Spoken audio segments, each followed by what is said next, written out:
ஒரே ஆளாக நம்ம எடுத்து அது பேர்டன் எடுத்துகிட்டு போகிறதுனால ஒரு சில விஷயங்கள் மிஸ் ஆகும் தான். இப்போ ஃபஸ்ட்டு என்னுடைய படத்தில் அதிகமாக இருந்த பிரச்சனைகள் டப்பிங். ஓகே. இப்போ நல்ல காசுக்காக நம்ம அசிங்கப்பட்டு நிற்கிறோம்னா நம்மளுடைய தாட் ப்ராசஸ் எப்படி இருக்குன்னா அது இப்படியே ஜெயிக்கணும், நம்ம நல்ல நிலைமைக்கு வரணும்னு தோணும். அதே தப்பான ஒருத்தனோட மைண்ட் செட்டில் அவன் அசிங்கப்பட்டு நிற்கிறான்னா அவனுக்கு வாழ்க்கையில் அதுக்கு மேலே பெரிய அசிங்கமே தேவையில்லை. அவன் வாழ்க்கையே நான் போட்ட பிச்சைன்னு சொல்லிட்டு போயிட்டான்.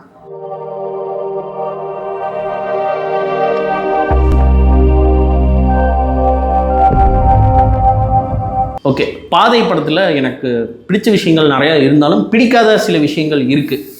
ஓகே. கேமரா ஆங்கிள்ஸில் ஏன் கான்சன்ட்ரேட் பண்ணலை நீங்கள்? கேமரா ஆங்கிள்ஸ் கான்சென்ட்ரேட் பண்ணல அப்படின்னா திங்ஸோ எனக்கு தெரிஞ்சு இதுக்கு முன்னாடி இருந்ததை விட பெட்டராக பண்ணியிருக்கோம் அப்படின்ற ஒரு ப்ராசஸ் இருக்குது. முதல் விஷயம். இன்னொன்று என்னென்னா ஒரே ஆளாக நம்ம எடுத்து அது பேர்டன் எடுத்துகிட்டு போகிறதுனால ஒரு சில விஷயங்கள் மிஸ் ஆகும்.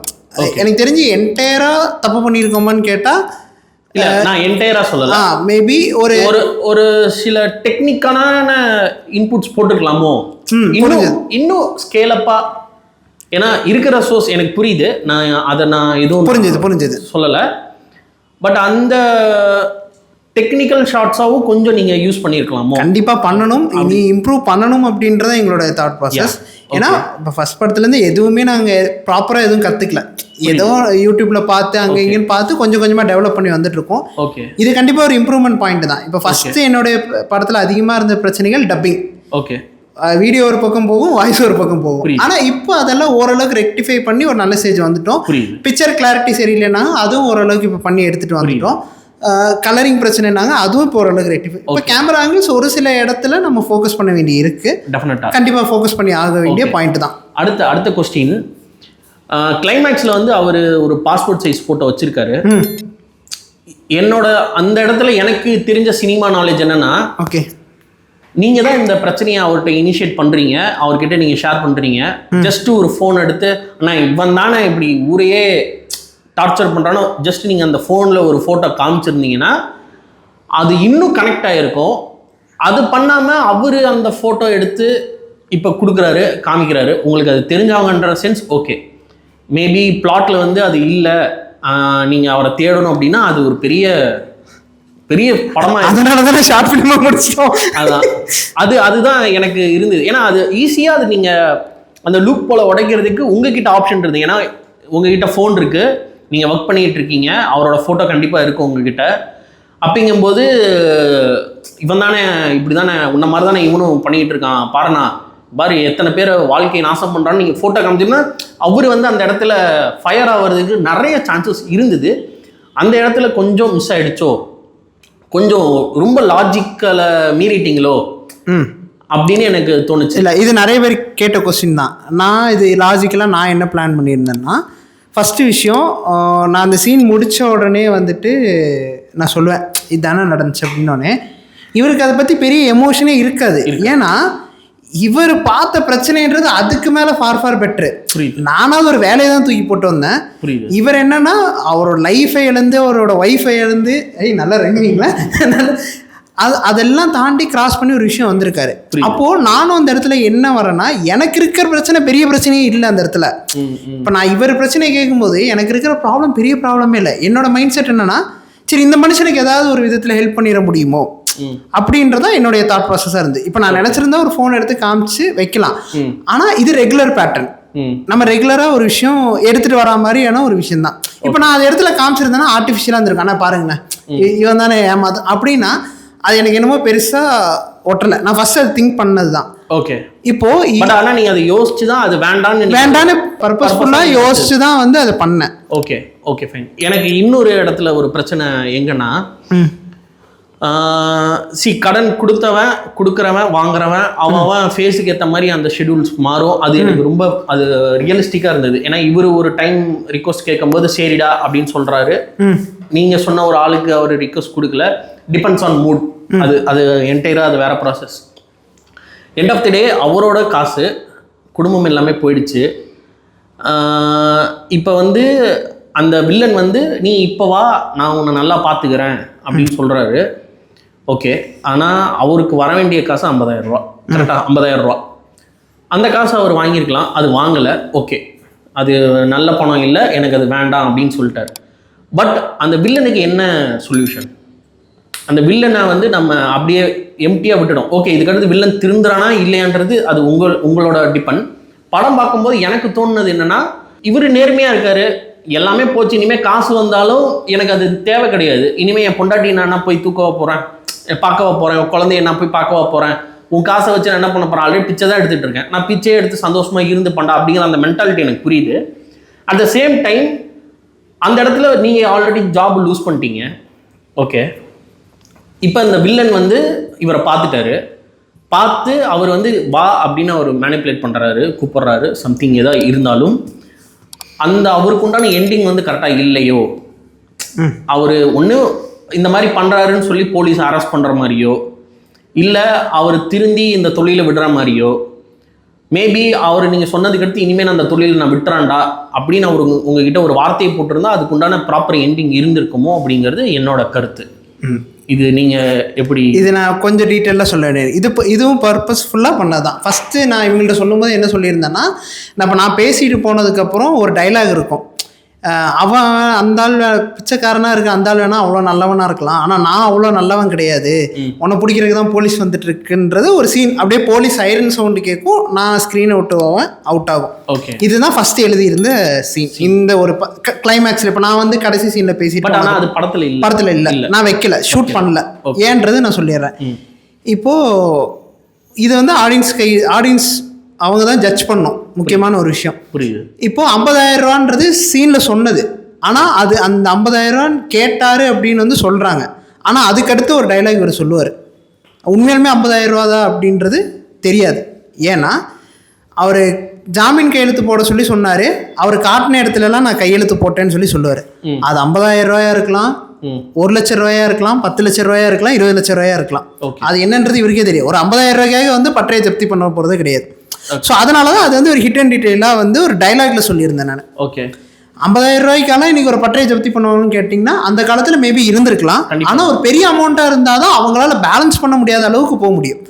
அப்போ படித்து பார்க்காம நான் காட்டின இடத்துலலாம் கையெழுத்து போட்டேன் அப்படின்னு சொல்லி ஒரு இடத்துல சொல்லுவார். இது ஒரு விஷயம்.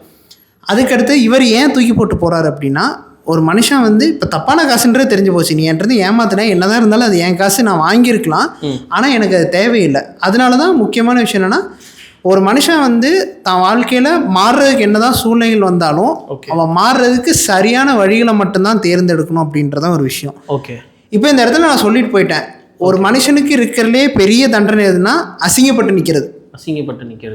ஒரு இடத்துல நீங்கள் எவ்வளோ இப்போது நம்ம எல்லாருமே இன்றைக்கி ஏன் வந்து ஒரு ஷார்ட் ஃபிலிம் பண்ணுறோம், இன்றைக்கி ஓரளவுக்கு நம்ம ஒரு நல்ல ஸ்டேஜுக்கு வந்திருக்கோம். ரீசன் என்ன? இப்போ நான் சொன்னதில் வச்சு உங்களுக்கு நீங்கள் என்ன ஐடென்டிஃபை பண்ணீங்க ரீசன்? எதனால் நம்ம இன்றைக்கி இந்த ஸ்டேஜுக்கு வந்திருக்கோம்? அவார்டு வாங்கியிருக்கு, கருத்து நல்ல கருத்து. இல்லை படத்தை இல்லை, நம்ம பர்சனலாகவே சொல்கிறேன். பர்சனலாகவே நான் பயங்கரமாக அசிங்கப்பட்டிருக்கேன் ஒரு இடத்துல. புரியுது. அதனால தான் நான் இந்த இடத்துல நமக்கு தேவைப்படுற இடத்துல அந்த அப்ரிசியேஷன்ஸ் கிடைக்கல, ஸ்கேம் பண்ணுறானுங்க. அவார்டுலேயும் நிறையா பாலிடிக்ஸ் இருக்குது. சரி, அப்படிங்கும்போது ஒரு நேர்மையான படைப்புக்கு நம்ம ஒரு அங்கீகாரம் கொடுக்கணும். அப்படிங்கிறதுக்காக நம்ம நல்ல காசுக்காக நம்ம அசிங்கப்பட்டு நிற்கிறோம்னா நம்மளுடைய தாட் ப்ராசஸ் எப்படி இருக்குன்னா, அது இப்படியே ஜெயிக்கணும், நம்ம நல்ல நிலைமைக்கு வரணும்னு தோணும். அதே தப்பான ஒருத்தனோட மைண்ட் செட்டில் அவன் அசிங்கப்பட்டு நிற்கிறான்னா அவனுக்கு வாழ்க்கையில் அதுக்கு மேலே பெரிய அசிங்கமே தேவையில்லை. அவன் வாழ்க்கையே நான் போட்ட பிச்சைன்னு சொல்லிட்டு போயிட்டான். அதுக்கு மேலாம் அந்த வேர்டுக்கு மேலாம் அவனுக்கு பெரிய தண்டனை எதுவுமே தேவையில்லை. அப்போது அவன் அதுக்கு அடுத்தது அவனோட லைஃப், அது ஆடியன்ஸ் வந்து எப்படி வேணாலும் வச்சுக்கலாம். அவன் சூசைட் பண்ணுறானோ பண்ணிக்கிட்டோம், இல்லை அவன் வந்து திருந்துறானா திருந்துட்டோம், அது உங்களுடைய. இல்லை, ஆக்சுவலாக இந்த இடத்துல எனக்கு இன்னொரு முரண்பாடு இருக்குது. என்னன்னா, இப்போ ரீசெண்டாக கொட்டுக்காளின்னு சொல்லி ஒரு ஃபிலிம் வந்துச்சு. அதோட பாயிண்ட் ஆஃப் வியூவில் கடைசியில் எண்டில் அந்த படம் என்ன பார்க்கல. ஓகே, நான் அது சொல்லிடுறேன். ஒன்றும் இல்லை, அது ஜஸ்ட் ஒரு ட்ராவல், ஒரு இடத்துலேருந்து ஒரு பொண்ணு கூப்பிட்டு போய் ஒரு கோயிலில் நிறுத்தி பூசாரி வந்து பூஜை பண்ணி மந்திரிச்சு விடுற மாதிரியான ஒரு சீக்வன்சஸ். அந்த ட்ராவல் அங்கே போய் ரீச் ஆனது தான் அந்த படம். எண்டிங் வந்து ப்ராப்பராக அந்த படத்தில் சொல்லலை. ஓகே, அது வந்து சூரி வந்து அந்த பொண்ணை பூசாரி கிட்ட அலோவ் பண்ணாரா, அந்த பூசாரி வந்து கொஞ்சம் செடியூஸ் பண்ணுவாப்புல, அந்த பொண்ணை வந்து தப்பான முறையில் தடவுறது, அந்த மாதிரியான அதெல்லாம் ஆல்ரெடி பண்ணிக்கிட்டு இருக்கிறத சூரி பார்த்து ஒரு மாதிரி டென்ஷன் ஆவாப்புல. இப்போ சூரி வந்து கூப்பிடுவாங்க, வாங்க பூஜை ஆரம்பிச்சிடலாமா அப்படின்னு கேட்கும்போது அவர் அப்படியே நிற்பார், படம் பிளாங்க் ஆகிடும். ஓகே, உங்கள் கற்பனைக்கு ஏற்ற மாதிரி நீங்கள் இந்த படத்தை வச்சுக்கோங்க அப்படின்னு சொன்னார். அந்த இடத்துல எனக்கு ஒரு பயங்கரமான முரண்பாடு என்னென்னா, ஒரு டைரக்டராக நம்ம ஆடியன்ஸை வந்து இப்படி ஒரு கன்ஃபியூஷன் ஸ்டேட்டில் விடுறது கரெக்டாக அப்படின்னு கேட்டால் எனக்கு கேட்டால் என் பாயிண்ட் ஆஃப் வியூவில் கரெக்ட் கிடையாது. ஒரு இப்போ கொட்டுக்காளி மாதிரி ஒரு பெரிய பேனரில் ஒரு படம் வருது, அதுக்கு ஒரு ப்ராப்பராக ஒரு கிளைமேக்ஸ் எழுத முடியல, நீங்கள் உங்கள் இஷ்டத்துக்கு நீங்கள் ஒரு கிளைமேக்ஸ் வச்சுக்கோங்க அப்படின்னா, எனக்கு ஒரு பாயிண்ட் ஆஃப் வியூ இருக்கும், அண்ணனுக்கு ஒரு பாயிண்ட் ஆஃப் வியூ இருக்கும், சாருக்கு ஒரு பாயிண்ட் ஆஃப் வியூ இருக்கும். அப்போ எத்தனை கிளைமேக்ஸ் அந்த படத்துக்கு? ஆனால் நான் அந்த இடத்துல கிளைமேக்ஸ் சொல்லிட்டேன். இல்லைன்னா இல்லை நான் என்ன சொல்லிடுறேன், அசிங்கப்படுத்திட்டேன். இப்போ நான் என்னன்னா அவன் பேசினதுக்கு இப்போது ஒரு மனுஷனை வந்து நம்ம அதிகமாக திட்டோன்னு வைங்களேன், சைக்காலஜிக்கலாக ஒரு விஷயம் இருக்குது. நீங்கள் ஒரு மனுஷனை வந்து அவன் அளவு கடந்த கோபம் இருக்கு அப்படின்னா நீங்கள் அவனை என்னென்னலாம் பேச முடியுமோ அவன்கிட்ட பேசி தீர்த்துட்டீங்கன்னா அவன் மனசுல உள்ள பாரம் இறங்கிடும். எனக்கு வந்து இப்போ நான் வந்து என்ன சொல்கிறேன், நான் என்னோட வேலை விஷயம் இப்போ இவருக்குன்றது பார்க்கும்போது பர்சனல், அது ஓகே பர்சனலாக நான் ஏன் வந்து இது பண்ணணும். இன்னொன்று, இன்றைக்கி இருக்கிற ஆடியன்ஸ்கிட்ட நீங்கள் அதே கொட்டுக்காளி படத்தை தான் மேபி நம்ம ஒரு சிலருக்கு அந்த படம் ஒர்க் ஆகாமல் இருந்திருக்கலாம். ஆனால் அதுவே இன்றைக்கி பெரிய இன்டர்நேஷ்னல் ஃபிலிம் ஃபெஸ்டிவலில் போய் ஜெயிச்சது ஒரு விஷயம். ஏன்னா இன்றைக்கி புதுவிதமாக ஒரு விஷயத்த வந்து எல்லோரும் ரியலைஸ் பண்ண ஆரம்பிக்கிறாங்க. இப்போ எனக்கு ஒரு இமேஜினேஷன் இருக்குன்னா, அது இப்போ நீங்கள் ஒரு இமேஜினேஷனில் சொல்கிறீங்க, அப்போ ஆடியன்ஸ் என்ன சொல்லுவாங்க, இது இப்படி வச்சுருக்கேன், நம்ம இந்த மாதிரி வச்சுருக்கலாமே. ஓகே, இது இப்போது ஒரு 100% இருக்குன்னா அது யாருமே, நீங்களே உங்களுக்கு தெரியும், ஒரு 100% கிளைமேக்ஸ் நம்ம ஒரு படம் பண்ணுறோன்னா 100% நீங்கள் யாருமே சாட்டிஸ்ஃபை பண்ண முடியும். கண்டிப்பாக ஒரு 60% குறை தான் சொல்லுவாங்க, மீதி 40% தான் அக்செப்ட் பண்ணிக்கக்கூடிய மனநிலைமையில் வந்து இருப்பாங்க. அப்போது அவங்களுக்கு ஏற்ற மாதிரினா அவங்க எப்படி வேணாலும் அதை திங்க் பண்ணிக்கிட்டோம். ஆனால் முடிக்க வேண்டியது என்னை பொறுத்தவரைக்கும் நான் அதை கரெக்டாக சொல்லிட்டேன். நான் வந்து நல்லவனாக இருக்கணுன்றது நான் நினைக்கிறேன், நான் ஒரு நல்ல மனுஷனாக இருக்கணுன்றதை நான் நினைக்கிறேன். அப்போ அந்த இடத்துல உனக்கு தண்டனை அங்கேயே கிடச்சிருச்சு. அதுக்கப்புறம் சூசைட் பண்ணுறாங்க இல்லை நல்லா திருந்தி வாழ. இப்போ அந்த இடத்துல நான் திருந்தி வாழ்கிறேன்ப்பா அப்படின்னு நான் சொல்லியிருந்தேன்னா ஆடியன்ஸ் இதே இடத்துல முக்கால்வாசி பேர் பூமர்ப்பா கிரிஞ்சுப்பா அப்படின்னு இருப்பாங்க. உண்மை. இப்போ இதையவே வந்துட்டு பூமர் கிரிஞ்சுன்னு சொல்கிற ஆட்கள் இருக்காங்க. ஆனால் இது ரியல் டைமில் இந்த இஷ்யூவை ஃபேஸ் பண்ணுற மக்களுக்கு மட்டும்தான் தெரியும் எவ்வளோ கஷ்டத்தில் இருக்கான். நான் ஒரு வாய்ஸ் மெசேஜ் கூட எங்களுக்கு இருக்குது. இந்த படத்தை பார்த்துட்டு உண்மையிலுமே இது ரிலேட்டடாக பாதிக்கப்பட்டவர் ஒரு வாய்ஸ் மெசேஜ் போட்டிருந்தாரு. ஆனால் ரொம்ப சூப்பர்ண்ணா, நம்ம ஊரில் நடக்கிறது அப்படியே ஒரு படமாக எடுத்திருக்கீங்க, இந்த படம் வந்து நல்ல ஒருண்ணா, இது எல்லாத்துக்குமே அனுப்புகிறோம்ண்ணா அப்படின்னு மக்கள் வந்து பப்ளிக்கில் இருக்கு யாருன்னே தெரியாத ஒரு பர்சன் இவர் எனக்கு வந்து வாய்ஸ் மெசேஜ் வந்து ஷேர் பண்ணுறாங்க. அப்போது இது எந்த அளவுக்கு அவங்க பர்சனல் லைஃப்பில் போய் இம்பேக்ட் ஆயிருந்தா இந்த விஷயங்கள் வந்து வெளியில. அதே காரணத்துக்காக தான் நம்மளும் உங்களை இன்வைட் பண்ணோம். ஏன்னா நன்றி, இந்த ரீசன் தான். கடனால் வர பிரச்சனைகள் இப்போ இருக்கிற ஜென்ரேஷனுக்கு அதை நீங்கள் ஒரு கான்டெம்பரரியான ஒரு சுச்சுவேஷனில் சொன்னது, மேபி அது நம்மக்கிட்ட இருக்கிற ரிசோர்ஸை வச்சு நம்ம எவ்வளோ அதை வந்து ப்ரெசன்டபுளாக கொடுக்க முடியுமோ கொடுத்துருக்கோம்.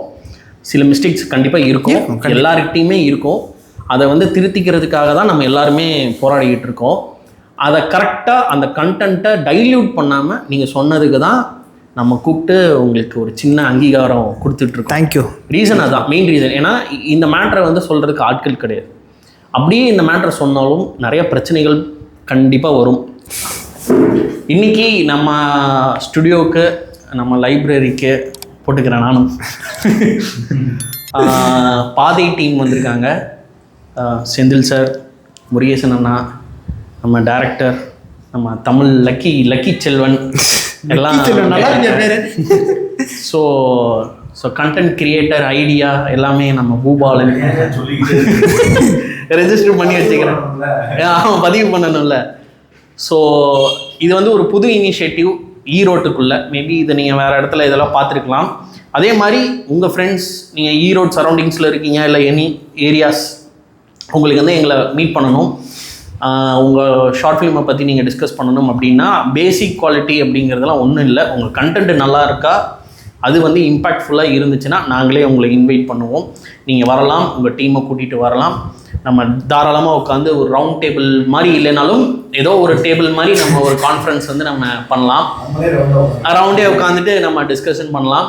ஸோ எங்களோட ஃபஸ்ட்டு பாட்காஸ்ட் இன்டர்வியூ டிஸ்கஷன்னு எல்லாத்துக்கும் இந்த டீம் வந்து எங்களுக்கு பயங்கர சப்போர்ட் பண்ணியிருக்காங்க. அதுக்காக ஒரு பெரிய கங்க்ராச்சுலேஷன்ஸ்.